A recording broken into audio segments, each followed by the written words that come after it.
everyone, and welcome to the Sunny Go One Piece podcast. On this episode, we're going to be diving into episodes 376 through 378, which will cover manga chapters 484 through 486. And on this episode, we're going to be talking about one of the most talked about and highly thought of moments in all of One Piece as we see what happens with Kuma. So, synopsis. Moria is defeated, but there's no time to celebrate or rest as they now have to face off against the tyrant Kuma, as he's been ordered by the world government to eliminate Luffy and everyone on the island. Proving to be too much to handle after their intense battle with Oars and Moria, one of the Straw Hats will have to step up and possibly make the ultimate sacrifice to protect everyone else.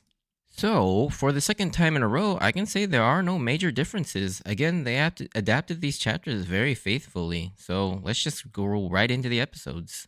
And so, yeah, with the sudden appearance of Kuma, I can certainly understand exactly what Lola is saying here at the beginning of these episodes.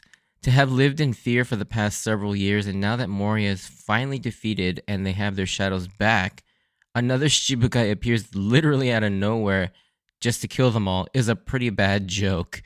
And you can certainly sympathize with their exasperation at the ridiculousness of this situation, because the odds of you running into two Shichibukai at the same time is next to near impossible, but yet here they are. Naturally, with Luffy completely exhausted and unconscious, it falls to Zoro to take on Kuma, and he immediately steps up to face Kuma, telling everyone to get back. This is where you start to really see it all come together with all the different moments and build-up of Zoro's character throughout the series, and in this arc especially. We've gotten a lot of small dialogue and character action bits that show us just how much Zoro has internalized the role as the crew's protector and Luffy's right-hand man. Also, how badass does he look in that one shot towards the beginning when he says, "He asked for me," and the camera slowly pans up to show Zoro's face kind of shrouded in shadows with this incredibly pointy and focused eyes. It looks really cool. He almost looks like how Batman does when he's sort of intimidating a perp. And this shot looks amazing, especially in the anime. It's really interesting to note the subtext here with Zoro's dialogue. On the surface, he's talking about all this and that about accepting challenges and honor in a duel and the fact that he doesn't need backup. But when you look at the situation and all the things about Zoro's personality we just discussed, he's actually trying to look strong while making Kuma focus all his attention on just him so as to spare everyone else as much as possible, all under the guise of an honorable duel. Yet still in this life or death situation, Oda and the Straw Hats are still staying loose, as Kuma mentions their growing notoriety with Luffy having some notable subordinates, and everyone but Robin is seen in the back blushing at the comments, which is pretty funny. And then it jumps right back in the serious tone. Normally this type of joke would kill the mood, but for some reason Oda always manages to balance and insert these at the right time perfectly. And seriously though, Zoro is full of the most badass and yet very applicable quotes and life philosophies. And he's got another good one here. When Usopp explains to him that it's impossible to face Kuma, especially when he's already so beat up, Zoro responds, "The world is designed so when it rains trouble, it pours. If I start making excuses, will someone come rescue us? If I die, then that shows the limit of my ability." And oh my god, that is epic as hell. But in all honesty, he's kind of right. This isn't to say that you shouldn't help people or ask for help when you need it, but it ultimately falls on you. It's all on you to really do something about it. But really, this philosophy isn't so much about wanting to be rescued or receiving help. It's about taking responsibility and not blaming the world for your problems, even if it is the world's fault. Because ultimately, whether the problems are your fault or someone else's fault or the world's fault, it's still ultimately upon you to try and do something about it. And I try to follow this philosophy all the time in my own life. When things start to go bad, it's easy to blame the world or someone else for your situation or bad luck. But ultimately, deflecting all that blame is going to do you no good, even if it's true. The only person that can help pick you up is you. Sure, you can help receive help from outside, but you have to be the one to seek that help out too. And so it's a really important lesson, I feel like, to sort of internalize in the fact that, yeah, life can sometimes suck and it can throw a lot at you. But ultimately, blaming the world or others for it isn't really going to do anything, because ultimately you have to be the one to try and fix that problem. And I think that's a really good lesson. Now, getting back to the fight, to start off, we see just how one-sided this fight is. Even with Zoro's lightning speed, he's still no match for Kuma's warping and his strange paw attack. As the fight progresses, it starts to become clear what his power is, but thankfully Kuma actually explains it in full to us. And boy, Oda really outdid himself this time with his bag of random superpowers that no one ever expects. So Kuma possesses the Nikyu Nikyu no Mi, or the Paw Paw fruit, and Nikyu is just is being shortened. It's a shortened made up word for Nikukyu, which is paw in Japanese. And I find it funny how Oda gave a man called the Tyrant, a man so large and intimidating, a fruit that seems very cute and harmless. We even get to see one of the earliest instances of Robin's sort of core personality trait of liking all things cute, as she imagines cute cat paws. And at first, it sounds like a pretty harmless ability, but as we quickly learn that those paws can reflect and deflect anything and everything, including the air itself, as he demonstrates on Frankie by shooting compressed air at him, completely bypassing all the mechanical reinforcement that Frankie has on the front side of his body. Although, a side note, I've never actually figured out the relationship between animal paws and reflecting things. I've searched and I've never quite figured out if this is in reference to something in Japanese culture or some obscure animal fact, but I have yet to understand this connection. This is also just the second fruit to permanently alter a user's physical appearance, in addition to Alavida's Subesube fruit, which made her thin for some reason. Again, that's also, it is explained, but it still doesn't make any sense to me, but I'll just leave it at that. Anyways, as we get back underway with the fight, Kuma does a move that has to be a reference to E Honda from Street Fighter, but with his own unique spin, as Kuma goes into this sumo squat and proceeds to rapidly fire off a bunch of thrust pad cannons, very reminiscent of E Honda's 100-hand slap, which everybody does by just button mashing, and he just does the and just like throws out a bunch of punches. But it's very similar. I have to imagine it's a reference to that. One thing that's pretty clear is that while this fruit itself is strong, the user has to be pretty equally as capable as well. Unlike many other fruits, in order for this fruit to really be effective, the user's natural speed and reactions need to be on point, or else you'd never be able to react fast enough to get your paws up to deflect stuff, which goes to show how terrifying Kuma actually is. He's not someone like Moria, who we just saw rely almost solely on his fruit, and when his powers get beat, he just doubles down and pushes his fruit to a point where it actually becomes a hindrance and difficult to control, which is something you can also kind of say about Luffy as well, with his gears and pushing himself to the point where, it renders him unconscious each time he does it. Sort of reminding us that Luffy still has a long way to go before he can actually take on the upper echelon of the Grand Line. Zoro eventually gets overwhelmed and is about to receive a fatal blow, as he can't recover fast enough due to all of his injuries from the oars fight, and that's when Sanji jumps in to save him. And I do like that Sanji respected Zoro's decision to fight alone until the very last second, but you see that even despite this, Sanji will not stand by and watch his nakama die in front of him, even if it will hurt Zoro's pride. There's always a common misconception that Zoro and Sanji kind of hate each other, like they truly hate each other and only tolerate one another, but I say this is categorically false. Sure, they find each other's personalities a little annoying, and as they're almost polar opposites in almost every way, but I think they do respect and like each other, more so than most on the crew, which is why Sanji always respects Zoro's orders when in combat and agrees with him when he's got a point. And how Zoro will always trust Sanji to protect the crew when he's unable to. This scene is a perfect example of this, as Sanji leaps in to save Zoro, and at first Zoro is annoyed that Sanji steps in, but upon immediately seeing Sanji is actually hurt from the kick and on the ground in real pain, this actually freaks Zoro out a bit. You can see this change in real time in Zoro's facial expressions as he realizes what he's seeing and that Sanji is actually down. And yeah, this is the first time Zoro is actually showing genuine shock and concern for Sanji. The tension and fear here building is pretty palpable, with both of the two strongest remaining members of the Straw Hats ineffective against Kuma to an overwhelming degree.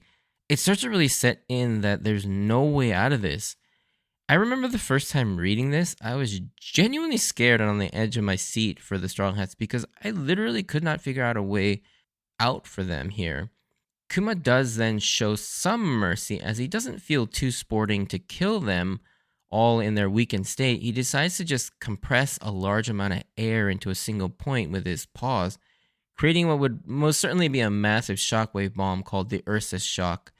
He then offers them a deal. In exchange for Luffy's head, he's willing to let the rest of them all live. Of course, not one of them take that offer. And I love that, of course, the Straw Hats wouldn't take that deal, but even Lola and the Rolling Pirates, all in epic unison, yell out, "We refuse," or "Forget it." It just shows sort of the contrast, that loyalty that someone like Luffy can instill, unlike how Moria approached it, where his subordinates kind of just left him a little bit.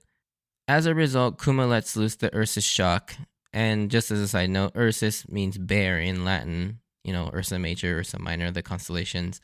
And this bomb completely envelops the whole island, wiping everyone out. Now we get to one of the most talked about and referenced moments in the entire series, and for good reason. Episode 377 is one of those moments that every One Piece fan remembers because of how epic it is, but also how emotion-filled it is. First off, episode 377 really drags out the Ursus Shock explosion to an almost crazy degree, as the explosion and the aftermath take a good 3.5 minutes of runtime when the episode has already taken 5 minutes for the story to even begin. And I do understand that you want to build the tension up and sit with the devastation a little bit, and also to have the moment breathe, but because Toei has used up all of our collective patience with how poorly it handles pacing up till now, not to mention we already sat through the explosion in the previous episode, it kind of loses that benefit of the doubt for me, at least, and it's just unnecessarily long. That being said, it is chilling to see Kuma just walking amongst the bodies of everybody as they're knocked out on his way to seek out Luffy to finish him off. In amongst the silence, with no score or voices, just sort of the sound of his footsteps and the wind, it really is an eerie and tense moment as you wonder who or what is going to save Luffy here. Then out of nowhere, as reliable as always, who else would it be? The last line of defense but Roronoa Zoro. He instantly uses Shisonson to slash Kuma across the chest, actually dealing some modicum of damage, but it only really reveals that he's got a mechanical enhancement like Frankie. So now, in addition to having an insane Devil Fruit ability, he's nearly indestructible and has a weaponized body like Frankie, with the ability to shoot out lasers from his mouth. A truly unbelievable opponent for an already injured and tired Zoro. And you can clearly see Zoro is already well beyond his physical limits, as even just performing the Shisonson has him barely standing and out of breath. Kuma goes on to explain that he's similar but quite different from Frankie, as he's a human weapon, ironically named a pacifista, which is Spanish for pacifist, obviously referring to the world government's desire to create peace using these things through obviously violent means. The person behind these enhancements and developments of the pacifistas are the famed Dr. Vegapunk, who we've now got our second mention of, the first being back on Water 7 back in episode 315, which was first mentioned by Kobe. But we've been teased about him as far back as Arabasta, when Miss Merry Christmas mentions him in regards to how lasso was made. With this knowledge, Zoro has begun to see the writing on the wall that there really is no feasible way out of this scenario in terms of beating him, and does the unthinkable. He offers up his own head, instead asking him to spare Luffy and the rest of his nakama. This was honestly one of the most unbelievable twists thus far. The Strong Hats and Zoro of all people surrendering is something I never expected to see. Not only that, but this moment just keeps getting better and better. When Kuma asks, why would a man with that kind of ambition offer up his life for another, Zoro badassly responds that his ambition means nothing if he can't protect his own captain, then boldly goes on to declare that Luffy will become the Pirate King. And this moment just sends chills all over my body every time I read or watch it, because first off, it's a pretty significant thing when each crew member gets their moment to boldly declare their faith in Luffy. And of course, this is only the second instance of this so far in the series, with the first being Usopp back on Arabasta during the Miss Merry Christmas and Mr. Four fight. The other members will eventually all go on to get their moments too, but this moment with Zoro, in my opinion, still stands as the best, although the others do come very close in epicness as well, as we'll go through them as they pop up. Secondly, this moment serves as a huge character development culmination for Zoro, because if you remember back all the way to episode 3, when Zoro first joins Luffy, he specifically mentioned that his dream is to become the greatest swordsman, and that if anyone ever got in the way of that, he would kill them, including Luffy himself. Now, nearly 300 or 400 episodes later, Zoro and Luffy's friendship and respect has grown so much that Zoro is actually willing to put his dream aside in order to save his captain. It's just truly beautiful and chills-inducing. Just think about that for a second. A man as proud and ambitious as Zoro has gotten to the point where he would throw all of that away because of how much he believes in Luffy and his desire to protect his nakama. It just speaks volumes as to Zoro and who he is as a character, and why Zoro, again, like I mentioned in a few podcasts earlier, that Zoro is more than just a two-dimensional meathead. He's got a lot of layers to him, and you start to see that come out more and more with Thriller Bark. That's not all, though, as we see Luffy's other hand or wing, however you want to say it, Sanji, also comes stumbling in. As you can clearly see, he's in pretty bad shape from the explosion as well, but he's here to also offer up his life instead of Zoro and Luffy. A couple of things stand out here to me. First off, it's Sanji's initial line to Zoro when he asks, "What happened to your ambition, you idiot?" And the fact that this is the first thing on Sanji's mind is really the confirmation that what happened when he first met Zoro back on the Baratie still has had a large influence on him. Just to recap a bit, since it's been a while, when these two first met and Zoro mentioned his absurd ambition of becoming the greatest swordsman, Sanji called it an idiotic dream, and Zoro retorted back that it's his dream and his decision, and the only person allowed to mock him for it is himself. This initially struck a chord with Sanji, as at the time he was struggling with his own desire to pursue an absurd dream in the All Blue. Then later, when Zoro is struck down by Mihawk, and as he's falling into the ocean, Sanji is visibly affected by this and angrily screaming at Zoro, "It should have been easy to throw away your ambitions." And as I mentioned back then, this really had an effect on Sanji and how he viewed himself, his dream, as well as Zoro and Luffy. It showed him that there are idiots just like himself out there in the world chasing absurd, idiotic dreams, and even willing to die for them. I think between this and seeing Luffy's iron will versus Don Krieg really cemented to him that he wanted to go with them, and once he got Zeph's blessing, that's when he decided to leave. This, I believe, is one of the reasons why Sanji has such a heated rivalry with Zoro. I think internally Sanji is a little annoyed that Zoro is the one that helped him see that he was mistaken in trying to throw away his dream and just work on the Baratie for the rest of his life, trying to pay back a life debt to Zeph. The second thing about Sanji that stands out to me about this scene, and this is something I've largely intentionally tried to ignore up till now, but I'm sure many of you have noticed a pattern with Sanji ever since his introduction. A rather dark side to his personality that is often portrayed as something admirable, and I'm not talking about his pervertedness. I'm talking about Sanji's willingness for self-sacrifice. Because when you really think about it, Sanji almost constantly throws his life away for those he loves and cares about, from things like willing to die for Zeph at the restaurant on the Baratie while he's fighting Pearl, jumping into the water in Zoro's place to take on Kurobi in Arlong Park, throwing Luffy and Nami to safety while getting buried in the avalanche on Drum, taking the full force of NL's lightning to save Usopp and Nami in Skypiea, and then finally charging in by himself to face the entire CP9 on the Puffing Tom to save Robin and Frankie. Now, all these things are noble, but there's a dark undertone here of a man that doesn't believe his life is very valuable, which is kind of shocking for a man that has as much pride and confidence as Sanji. And this is cemented by his line, "Sorry, but you'll have to search for another cook." As if to say he's easily replaceable on the crew, which of course we all know isn't true. But this is a person with some serious trauma that he's dealt with, and it'll be interesting to see what happened with Sanji as a kid even before his flashback. Like, why was a child alone without parents, working on a cruise liner? Something must have happened to even put him in that position, let alone what happened with him while being marooned on a rock with Zeph. With the benefit of hindsight, this begins to make more sense as Sanji gets fleshed out more and more in future arcs.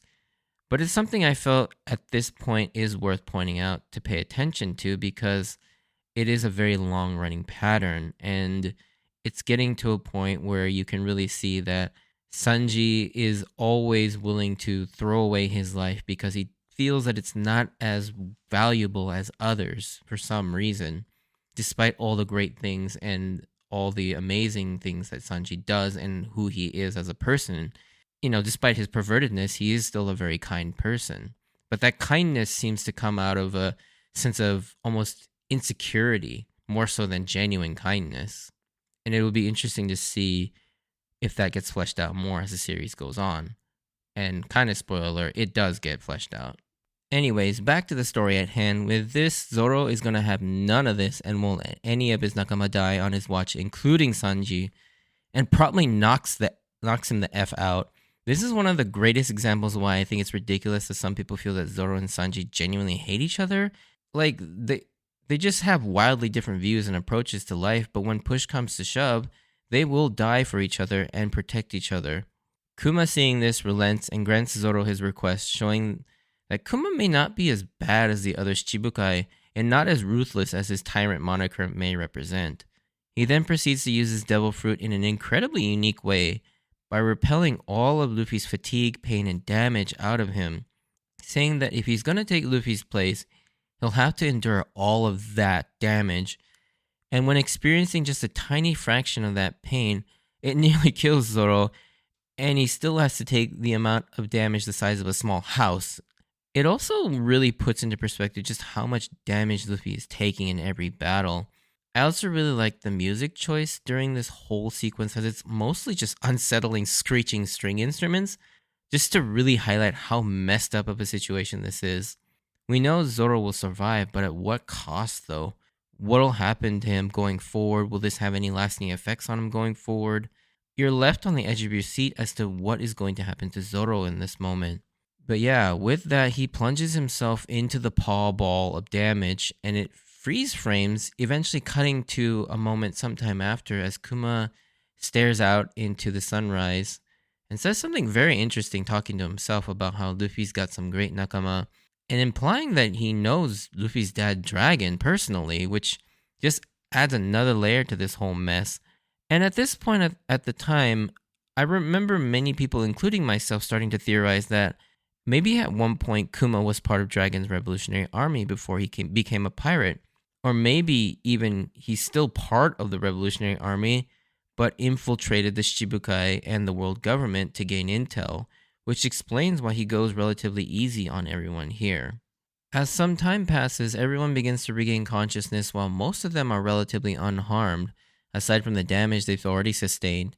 Luffy, thanks to Kuma, is completely fine, which perplexes everyone, how that's even possible. And you know what's crazy is that when you think about it, and Oda will actually go on to confirm this in an SBS, but Kuma is an insanely formidable opponent with that fruit and his enhancements, because he not only can stand up to a great deal of damage due to being a cyborg, but his Nikyu powers allow him to repel fatigue and damage out of his own body, allowing him to fight longer and harder, which is kind of terrifying as a prospect when you think about what he could do if he were ever to go all out. Of course, when Sanji comes to, his immediate thought is, what the hell happened to Kuma and Zoro? And we get the most badass and epic reveals ever, an instant classic in the minds of all One Piece fans. the famous nothing happened moment. Sanji eventually finds Zoro, who is somehow still barely standing in this epic pose, just as he does anytime he's ready to die. Sanji is at first relieved, but then is shocked to see the state Zoro is in. Not only the amount of blood that's covering the ground under Zoro, which can we talk about this amount of blood loss puts to shame just how much he lost versus Mr. One in Arabasta to an unbelievably absurd degree. He should be dead with that amount of blood loss. Like, I don't even think a normal human has that much blood in them, especially a person the size of Zoro. Because this thing, it's like a crater of blood about, I don't know, like 20 feet in diameter. It's so much blood everywhere. But when Sanji screams at him, what is this crazy amount of blood and what happened here? Zoro just stares out, standing there uttering two simple words, Nanimo nakata, or nothing happened. I think all of us Zoro fans collectively just went into a state of euphoria at how cool this was, that not only did Zoro sacrifice himself and was ready to die, but somehow managed to survive Kuma's trial and come out looking like the motherfucking badass he is. It's just such an amazing moment. Like, I don't know that there's any like more crazier and badass moment in the entire series, even going forward, at least as of where I am right now in chapter 1080. Just an incredible moment that's easily on the top 10 of moments in all of One Piece. I don't really have much else to say about this moment other than the fact that it's just so cool seeing Zoro do something like that. But I think, yeah, this moment, like I said, is sort of a culmination of Zoro's sort of character and his solidification as the protector of the crew. And you really see that slow build up until now, until this very moment where, yeah, he put his crew above his own dream, which is insane to think about when you look at episode 3 and that statement that he made, and just the amount of care and love that he has towards his crew now. With that, though, we move on to episode 378, where we get to see the start of the conclusion to the Thriller Bark arc and immediately see what becomes of the Moria pirates, as Absalom and Hogback manage to escape with an injured Moria. Here we get more insight and confirmation that Ace has indeed been handed over and captured by the Marines and sent to Impel Down, the place where they were so afraid to let Robin enter, which is now unfortunately where Ace is locked up. And that's going to definitely be a major plot point later on. Also, as a side note, on the back of the newspaper, you can clearly see a story that Iceberg and the Galila Company are still looking to hire a new secretary, as Khalifa obviously no longer works there. And this story thread will actually be picked up in a cover story of sorts. So look forward to that. Moving over to the Sunny, we get a really sweet scene where Nami is relishing in all the treasure that was packed onto the ship by Perona, and at first she refuses to share any with Lola, but reassures her that she doesn't want any and calls her Namizo, which catches Nami's attention immediately as she soon realizes that she is the owner of Lola's shadow, and she's just so overjoyed that her friend is safe and even somewhat remembers their time together to a point where she donates some of her treasure, shocking Luffy and Usopp into screaming out into the void that something earth-shattering is happening. And it's such a hilarious moment seeing Luffy and Usopp just overreact to Nami giving away money, which is a pretty significant thing. It kind of really just shows how much Nami appreciates Lola and their friendship, particularly because, yeah, I mean, Lola basically gave her life to save Nami, and it was a really sweet moment, and I like that it's sort of still left alive in Lola's actual real body. Also, one thing to note that I want to point out, because it's so nondescript and it's almost a blink and you'll miss it type of moment, is when Luffy asks to have the glass band that he thinks is cool. Now, keep this in mind for a little bit later. This will go on to play a small role in a future arc, and possibly beyond. But anyways, getting back to the main story, while Zoro is being treated by Chopper, everyone begins to wonder what actually happened and where Kuma went. Then the two main rolling pirates, I believe they're called the Risky Brothers, they're never actually given a name, but they express that they know what happens. But before they can say, Sanji grabs them and takes them outside to have them explain to only him what what happened after he passed out. After hearing the story, Sanji, being the ever emotionally intelligent guy, realizes that it's probably best to honor Zoro's wishes to keep it a secret, for not only Zoro's sake, but also for Luffy's sake as well, which honestly caught me off guard that he was thinking about it in those terms as well, because it's something I had not considered, but probably should have. Of course, the Risky brothers respect that decision as well, and they're also just completely in awe of the coolness of the Straw Hats. And they will then go on to hilariously try to imitate Sanji's coolness to avoid spilling the beans, which is a really funny moment. Of course, Robin eavesdrops in on the conversation by sprouting an ear on the back of one of them, so she actually knows the truth now as well. And then in a separate scene, also Chopper is so cute when he's eating his sweets. Luffy tries to use his remedy of feeding someone their favorite food to help them recover is really sweet, albeit very misguided by trying to feed Zoro a full barrel of booze. Because obviously Luffy's idea of him recovering is just eating a bunch of meat, so that rationale must work on Zoro by giving him a lot of alcohol, which Chopper explains obviously is not the case. Then we get another really great scene between Brook and Sanji as we learn that Brook was also aware of what happened with Kuma and was moved by what they were both willing to do to save their nakama and their captain. Again, we see some of that lesser value that Sanji sees of himself by saying he just made a fool of himself, but Brook reassures him that no, he was just as prepared to give his life as Zoro was, and really envies their sort of nakama relationship. Then it transitioned to one of my favorite gags as Brook asks Sanji for a song request.